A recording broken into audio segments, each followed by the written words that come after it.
August 8, 1940, 15,000 feet above the English Channel, Lieutenant Werner Bartels held his Messerschmitt Bf 109E in a shallow climb, scanning the sky ahead for the British fighters his squadron leader had reported. Below, a formation of Ju-87 Stukas was returning from a raid on Dover Harbour, strung out and vulnerable after their attack run. Perfect targets for British fighters. Bartels spotted them at 14,000 feet, 6 aircraft climbing to intercept the Stukas. Not Spitfires. He'd learned to recognize those elegant elliptical wings from previous encounters. These were different. Thicker wings, bulkier fuselage, less graceful lines. Hurricanes. Bartels smiled inside his oxygen mask. The Hurricane was the aircraft German pilots joked about. The flying brick, they called it. Too heavy, too slow, too outdated. It looked like something from the previous war, all struts and fabric and thick wings designed for low-speed handling rather than modern combat performance. The briefings had been clear.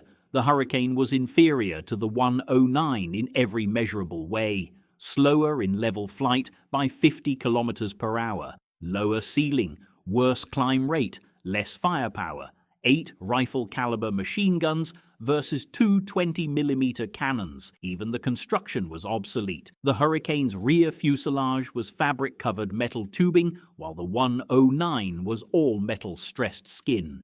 The RAF had built the Hurricane because they couldn't build enough Spitfires. It was a stopgap, a compromise, an admission that British industry couldn't produce the aircraft they actually needed. German intelligence estimated there were more Hurricanes than Spitfires in fighter command, proof that Britain was desperate, filling squadrons with whatever they could manufacture regardless of quality. Bartels had altitude advantage, 1,000 feet, and position advantage, approaching from the Hurricane's rear quarter with the sun behind him. Textbook setup. He'd dive, fire a burst, extend using his superior speed, climb, and repeat. The Hurricanes wouldn't be able to follow him through the sequence. They were too slow, too heavy, too limited. He pushed his stick forward and dove. The Hurricane he'd targeted, the rear aircraft in the formation, somehow knew he was coming. It broke hard left the instant Bartels entered firing range, turning so tight that Bartels overshot completely, his own aircraft unable to match the turn radius. Bartels climbed, regained altitude, circled for another approach. The Hurricanes had split up now, pairs turning to face the 109s rather than running. Not smart, Bartels thought. They should have used their numerical advantage to protect each other, not spread out into individual combats. He selected a target, a Hurricane climbing to meet him, pilot apparently intending to engage head-on, suicidal against the 109's cannon armament. Bartels waited until 400 meters, fired a 2-second burst, and prepared for the Hurricane to break off. It didn't. The Hurricane flew straight through Bartels' cannon fire. He saw strikes on the wing and fuselage and kept coming, its own guns firing. Tracer rounds streamed past Bartels' canopy.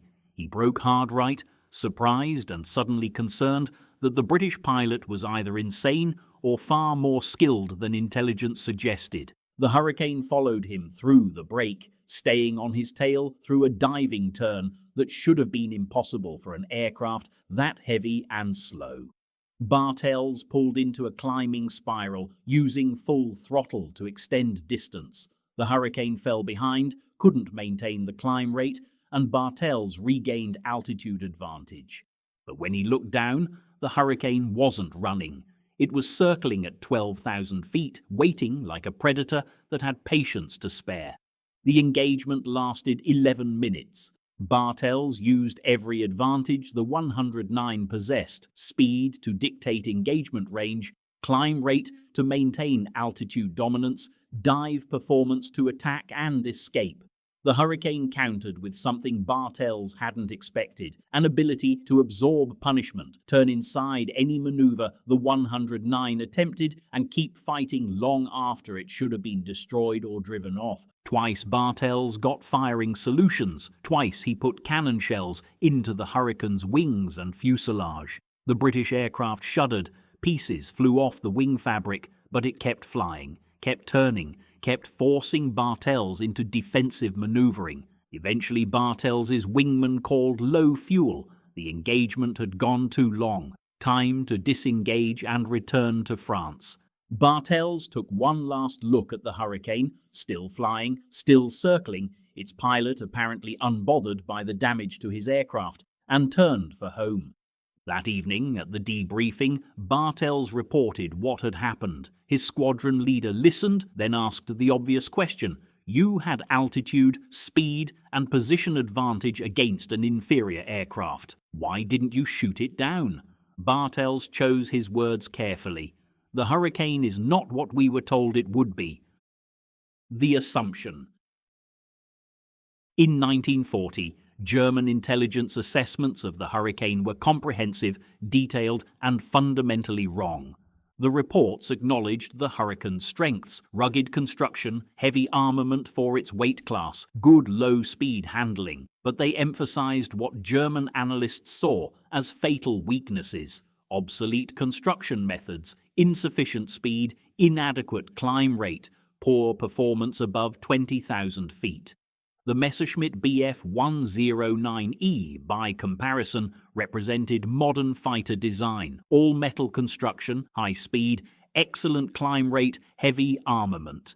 In every paper specification, the 109 was superior. Luftwaffe pilots who'd encountered Hurricanes in early Channel battles reported them as easy targets, slower than Spitfires, less maneuverable, less dangerous. The Hurricane, they said, was what you hoped to face instead of a Spitfire. This assessment missed something critical. The Hurricane wasn't designed to be a superior fighter. It was designed to destroy bombers. Sidney Cam, the Hurricane's designer, had built an aircraft optimized for exactly one mission: intercept enemy bombers, get into position quickly, and deliver enough firepower to destroy them before they reached their targets. Everything about the Hurricane's design reflected this purpose. The thick wing provided stable gun platform characteristics and excellent low-speed handling, critical for precision shooting. The wide track landing gear made it easy to operate from rough fields. The simple construction meant it could be repaired quickly using basic tools. The 8 machine guns delivered a weight of fire that could shred bomber airframes. German intelligence had evaluated the Hurricane as a fighter designed to combat other fighters. That was the wrong framework. The Hurricane was an interceptor designed to kill bombers. Against that mission requirement, every design choice made sense.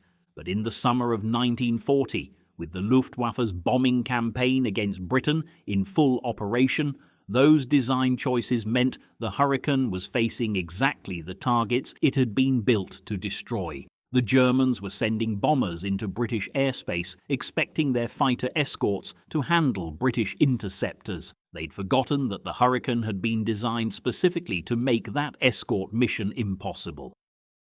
The reality, August 1940. By August 1940, RAF Fighter Command had 32 squadrons of Hurricanes and 19 squadrons of Spitfires. The disparity reflected production reality. Hurricanes were faster to build, easier to repair, and available in larger numbers. Air Vice Marshal Hugh Dowding, commanding Fighter Command, organized his defense accordingly. Spitfires engaged German fighters, Hurricanes engaged German bombers. Each aircraft type operated in the role it was designed for. The tactical doctrine was simple. When German formations approached, bombers in the center, fighters escorting above and around them, Spitfire squadrons would climb to engage the 109s, drawing them away from the bombers. Hurricane squadrons would wait below, then climb rapidly to attack the bomber formations before the German fighters could respond. German fighter pilots, focused on engaging Spitfires and protecting their bombers, often didn't see the Hurricanes until too late. On August 8, 1940, Ju-88 bombers attacked convoy Peewit in the Channel. 30 bombers, escorted by 60 Bf 109s and Bf 1010s. Fighter Command responded with multiple squadrons, Spitfires high, Hurricanes low. Flight Lieutenant James Nicholson, flying a Hurricane with 249 Squadron, intercepted a Ju-88 at 15,000 feet. His combat report described the engagement. Closed to 200 yards and opened fire. 8-gun burst, approximately 3 seconds. Observed strikes across enemy bomber's port wing and engine. Fire erupted from engine cowling. Bomber broke formation, descended trailing smoke. Was then engaged by Bf 110 from my rear quarter. Took cannon fire to cockpit and wing. Aircraft remained controllable. Returned fire at 110. Observed strikes. Enemy aircraft broke off. Hurricane remained flyable despite damage to wing fabric and control surfaces. Returned to base, aircraft assessed as repairable. Nicholson had done exactly what the Hurricane was designed to do: absorb punishment, deliver killing fire to a bomber, and survive to fight again. The Hurricane's rugged construction, the very features German pilots mocked as obsolete, meant battle damage that would have destroyed a 109 was survivable. Cannon shells that would have torn through the 109 stressed skin fuselage often passed through the Hurricane's fabric covering without hitting critical structure. The thick wing absorbed damage without losing lift. The radial engine could run with multiple cylinders destroyed. German pilots kept reporting Hurricanes as destroyed, observed strikes, pieces falling off, smoke trailing, only to encounter the same aircraft the next day, repaired and back in combat. The Hurricane's reputation as a flying brick was exactly right, but German pilots had misunderstood what that meant. Not that it was clumsy, but that it was nearly indestructible. August 15th, maximum effort. August the 15th, 1940, the hardest day, saw the Luftwaffe commit its largest effort yet, over 2,000 sorties against targets across Britain.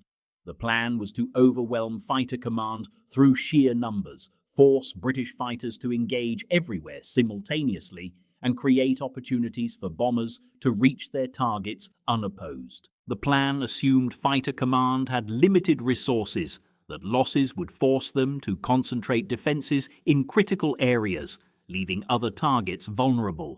The assumption was wrong. Fighter Command responded with 974 sorties, far more than German intelligence believed possible, and the majority of those sorties were flown by Hurricanes. At 11:30 hours, 50 Junkers Ju-87 Stukas attacked RAF Hawkinger, escorted by Bf 109. They were intercepted by Hurricanes from 501 Squadron. The Stukas were the Luftwaffe's precision dive bomber, deadly against ground targets, but vulnerable in air combat, slow and unmaneuverable, dependent on fighter protection. The 109s tried to maintain escort, but Spitfires from 54 Squadron engaged them high, pulling them away from the bombers. The Hurricanes went straight for the Stukas. Pilot Officer Kenneth Lee, flying Hurricane P3395, described the attack. "We dove from 12,000 feet onto the Stuka formation at 8,000 feet. They saw us coming, tried to tighten formation, but they were too slow to evade. I selected the rear Stuka in the left section, closed to 250 yards, and fired a 4-second burst. All 8 guns firing, convergence set at 250 yards, approximately 9,600 rounds per minute, combined rate of fire hitting a target the size of a truck. The Stuka's canopy shattered, smoke erupted from the engine. The aircraft rolled inverted and went straight down. I didn't watch it hit, already selecting the next target. The Hurricane's gun platform stability was remarkable. Even in a shallow dive at 280 miles per hour, the aircraft tracked smoothly. No vibration, no yaw, just steady flight while the guns hammered. In 3 passes we destroyed 11 Stukas. The remainder jettisoned their bombs and ran for France. The 109s couldn't help them. They were engaged with Spitfires 3 miles away and couldn't disengage fast enough to protect the bombers. This pattern repeated across southern England throughout the day. German bombers entering British airspace, German fighters trying to escort them, Spitfires engaging the fighters high, Hurricanes slaughtering the bombers low. By evening, the Luftwaffe had lost 75 aircraft.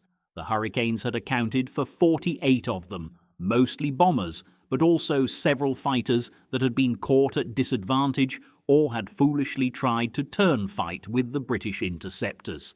Fighter Command lost 34 aircraft total, Spitfires and Hurricanes combined, but 24 pilots survived to fly again. The mathematics were brutal. The Luftwaffe was losing bombers faster than German industry could replace them, losing experienced crews that took years to train and accomplishing almost nothing strategically. The Hurricane, the obsolete, inadequate stopgap aircraft that German pilots mocked, was destroying the Luftwaffe's offensive capability 1 bomber formation at a time. The doctrine. What German tactical planning failed to understand was that the Hurricane's apparent limitations were actually tactical advantages for the mission it was assigned. The 109 was faster than the Hurricane at altitude, but bomber interceptions happened at 10,000 to 15,000 feet, where the Hurricane's performance was excellent. The 109 had better climb rate, but Hurricanes didn't need to climb above 20,000 feet because the bombers operated below that altitude. The 109 had heavier armament, but the Hurricane's 8 machine guns delivered sufficient firepower to destroy any bomber with a sustained burst. More critically, the Hurricane could operate from grass fields close to the combat area, while the 109 required prepared runways in France. This meant Hurricanes could land, rearm, refuel, and return to combat in 20 to 30 minutes. German fighters had to cross the channel, operate at maximum combat power for limited time, then return to France, often landing with empty tanks. In extended engagements, endurance mattered more than maximum speed. The Hurricane could fight longer. RAF tactics exploited this relentlessly. Spitfires engaged German fighters at altitude, forcing them to burn fuel in combat maneuvering. Hurricanes waited below, climbed when the fighters were committed, and hit the bombers while the 109s were out of position. By the time German fighters disengaged from Spitfires and dove to protect the bombers, the Hurricanes had already destroyed half the formation and were breaking off to return to base. Squadron leader Tom Gleave, commanding 253 Squadron Hurricanes, described the doctrine in a letter to his wife. The public thinks the Spitfire is winning this battle. They're wrong. The Spitfire is preventing us from losing it. They keep the Jerry fighters occupied, but the Hurricane is winning it, bomber by bomber, sortie by sortie. Every Dornier we destroy is 1 less bomb load on London. Every Heinkel we shoot down is 20 German aircrew who won't fly again. Every Stuka we kill is 1 less precision weapon the Luftwaffe can use against our airfields. The Hurricane isn't glamorous. It doesn't have the Spitfire's lines or performance, but it does exactly what it was built to do: find bombers, kill bombers, survive the fight, and do it again tomorrow. That's all that matters. September. The shift. By early September, Luftwaffe bomber crews were refusing to fly without heavy fighter escort. The casualty rates were unsustainable, 5 to 10% losses per mission, sometimes higher. At that attrition rate, bomber units would be combat ineffective within weeks. German fighter pilots found themselves flying increasingly defensive missions, not hunting British fighters, but trying desperately to protect their bombers from Hurricane attacks. Oberleutnant Julius Meimberg, flying Bf-10-9s with JG-2, described the situation in his diary. September 6th, another bomber escort mission to London. 40, Do-17s, 61, O-9s escorting. We flew close formation around the bombers, too close for effective combat maneuvering, but the bomber crews are terrified of being left unprotected. At 14:20 hours, approaching the Thames estuary, we were engaged by Spitfires at 22,000 feet. Standard British tactics: keep us busy while their Hurricanes position for bomber attacks. We couldn't ignore the Spitfires. They were directly above the bomber formation. We climbed to engage. The moment we did, Hurricanes appeared at 15,000 feet, diving onto the bombers from the flank. We tried to disengage from the Spitfires and protect the Dornier. Too late. By the time we dove to the bombers' altitude, the Hurricanes had already made their passes. 5 Dorniers were falling, 3 more were damaged and dropping out of formation. The Hurricanes didn't stay to fight us. They dove away, using the speed from their attack to escape before we could engage.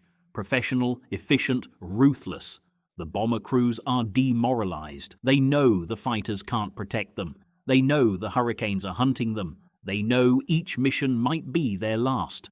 I've flown 42 combat sorties. I've never felt like we're losing until now. The psychological impact was profound. The Luftwaffe had entered the battle confident, expecting quick victory, treating British fighters as inferior opponents. By September, that confidence was gone. German bomber crews requested maximum fighter escort. German fighter pilots found themselves unable to provide it, tied to defensive formation flying that negated their aircraft's advantages, and the Hurricanes kept coming, mission after mission, destroying bombers faster than German industry could replace them. September 15th, the breaking. September 15th, 1940, became known as Battle of Britain Day, the day when German resolve finally broke. 2 massive raids on London, 200-plus aircraft at 11:30 hours, 150-plus aircraft at 1400 hours. The Luftwaffe's final attempt to destroy Fighter Command through overwhelming force. Fighter Command responded with everything available: 31 squadrons, approximately 300 fighters, 20 squadrons were Hurricanes. The morning raid was intercepted over Kent. Spitfires engaged the fighter escort. Hurricanes hit the bombers. The German formation disintegrated under repeated attacks. Individual flights scattered, bombers jettisoning loads randomly, fighters trying desperately to maintain cohesion.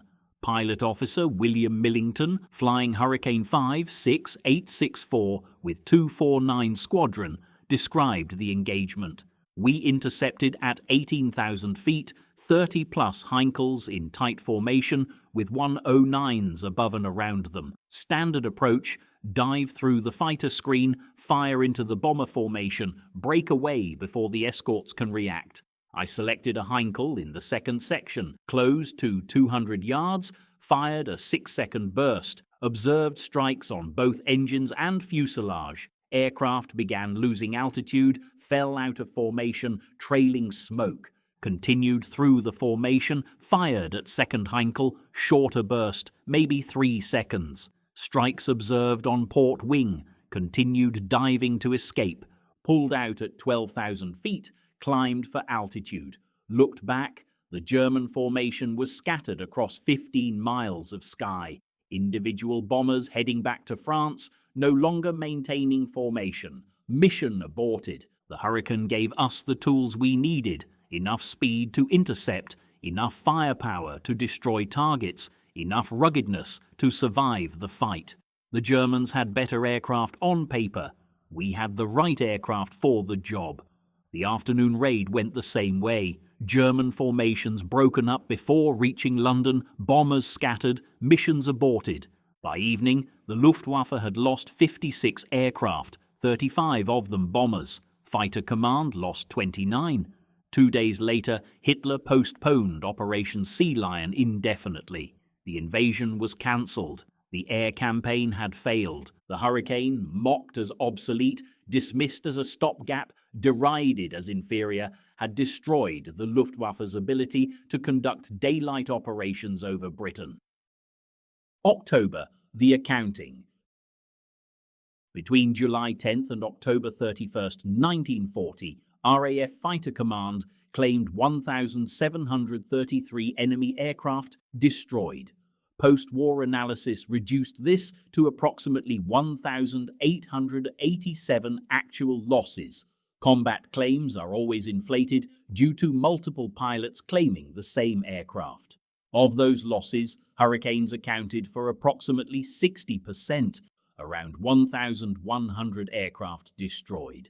The numbers tell the story. The Hurricane, flying in larger numbers and optimized for bomber destruction, achieved more kills than the Spitfire, despite being inferior in almost every performance metric. But raw kill counts miss the strategic picture. Every bomber destroyed was one less bomb load on British cities, one less threat to airfields and infrastructure, one less aircraft attacking the supply lines that kept Britain fighting. The Luftwaffe entered the battle with approximately 1,200 bombers available for operations against Britain. By November, that number had dropped to fewer than 800, and many of those were damaged or had inexperienced crews. German bomber units were effectively broken, not destroyed completely, but degraded to the point where they could no longer conduct sustained daylight operations. The shift to night bombing in late 1940 wasn't a strategic choice. It was an admission that daylight operations had become suicidal. The Hurricane had done exactly what it was designed to do: destroy enough bombers to make the German air campaign unsustainable. Reichsmarschall Hermann Göring, trying to understand why his numerically superior Luftwaffe had failed, blamed everything except the fundamental problem. He'd sent bombers into airspace defended by aircraft specifically designed to kill bombers, and he'd assumed his fighter escort could prevent that from happening. The assumption proved wrong. The 109 couldn't protect bombers from Hurricanes when Spitfires kept the 109s occupied elsewhere, and once the Hurricanes reached the bombers, no amount of armor or defensive armament could prevent catastrophic losses. One German bomber pilot, shot down and captured in September, tried to explain it to his British interrogators. "Your Spitfire is a beautiful aircraft, elegant, fast, deadly in combat. We respected it, but we feared the Hurricane. The Spitfire we might evade through maneuver or altitude. The Hurricane we couldn't escape. It was always there, climbing from below, diving from ahead, attacking from the beam. Slower than the Spitfire, yes, but somehow always in position when it mattered. And when it opened fire, our aircraft came apart. 8 machine guns at close range. Nothing survived that. Engines failed, wings collapsed, fuselages shredded. We called the Hurricane the last thing you saw before your aircraft died." The survivors. Flight Lieutenant Peter Townsend flew Hurricanes throughout the Battle of Britain with 85 Squadron.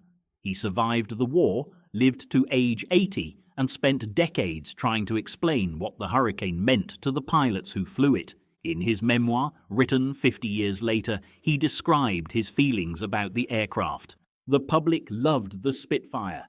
Beautiful, fast, glamorous. The fighter that saved Britain, and the Spitfire was magnificent, no question.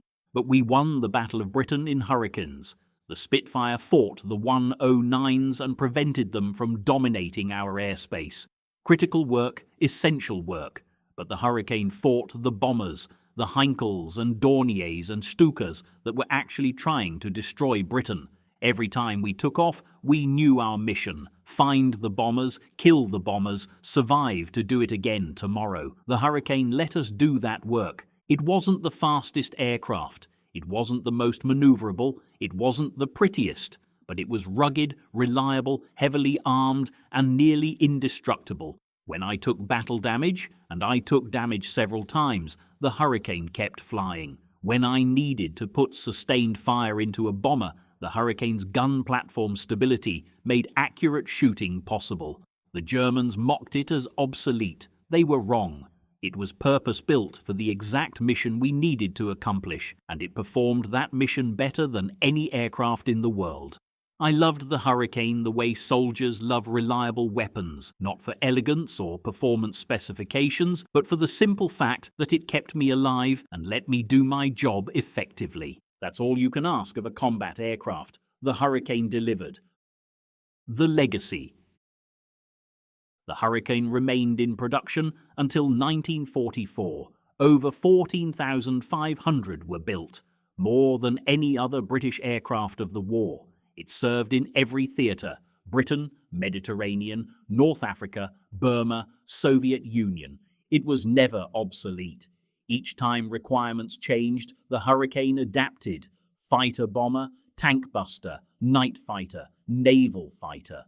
The rugged construction and simple systems that German pilots had mocked as outdated proved to be advantages: easy to modify, easy to repair, easy to operate from rough fields. The Spitfire became famous. The Hurricane won the battle.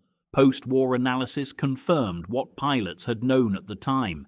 The Hurricane's kill-to-loss ratio against bombers was excellent. Its operational availability was higher than the Spitfire's, and its impact on the Battle of Britain was decisive. But the Hurricane never captured public imagination the way the Spitfire did. It was workmanlike, unglamorous, practical, not the stuff of legend.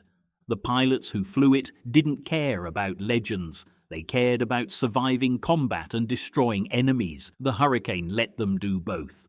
In 1960, on the 20th anniversary of the Battle of Britain, the few surviving Hurricane pilots gathered at RAF Northolt for a memorial service. Spitfires flew overhead in tribute, the graceful aircraft that had become Britain's symbol of resistance. One Hurricane pilot, watching the flyby, commented to a reporter, "Beautiful aircraft, the Spit. We all wanted to fly them, but I'm glad I flew Hurricanes. The Spitfire fought with style, the Hurricane fought with purpose, and purpose wins wars." The empty sky. November 1940. The daylight battles had ended. The Luftwaffe had shifted to night operations where neither Hurricanes nor Spitfires could effectively intercept them. But the strategic situation had fundamentally changed. Germany couldn't establish air superiority over Britain. The invasion was cancelled. The bomber offensive had failed. At RAF Kenley, Hurricanes sat on grass dispersals, pilots at readiness, waiting for raids that came less frequently each week. The aircraft showed signs of hard use: patched fabric, replaced panels, battle damage repaired and repaired again. The ground crews worked constantly, maintaining aircraft that had flown dozens of combat sorties, taken hundreds of hits, and kept flying. The Hurricane's simple construction made this possible. Fabric could be patched in hours, control surfaces replaced overnight, engines swapped in a day. A Spitfire with comparable damage might be sent to a depot for major overhaul. A Hurricane was fixed at the squadron level and flying again the next morning. This wasn't glamorous, it was industrial warfare, keeping aircraft operational through constant maintenance, flying them until they literally couldn't fly anymore, then cannibalizing parts for other aircraft. But it worked, and working was all that mattered. The Germans had built what they thought was the perfect fighter: fast, powerful, heavily armed, technologically advanced. The British had built what they actually needed: a rugged, reliable, heavily armed interceptor optimized for destroying bombers. Perfect lost to good enough. Technology lost to purpose. Specifications lost to operational effectiveness. The sky over Britain remained British. The bombers had stopped coming in daylight.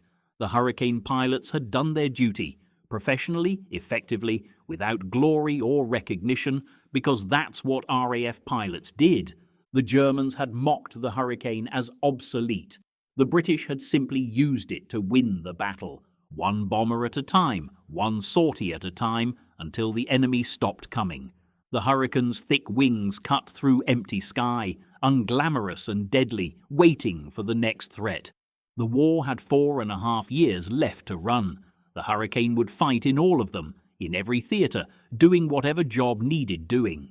Because that's what it was built for, Not elegance or performance or fame, but simply getting the work done. And the work ultimately was all that mattered.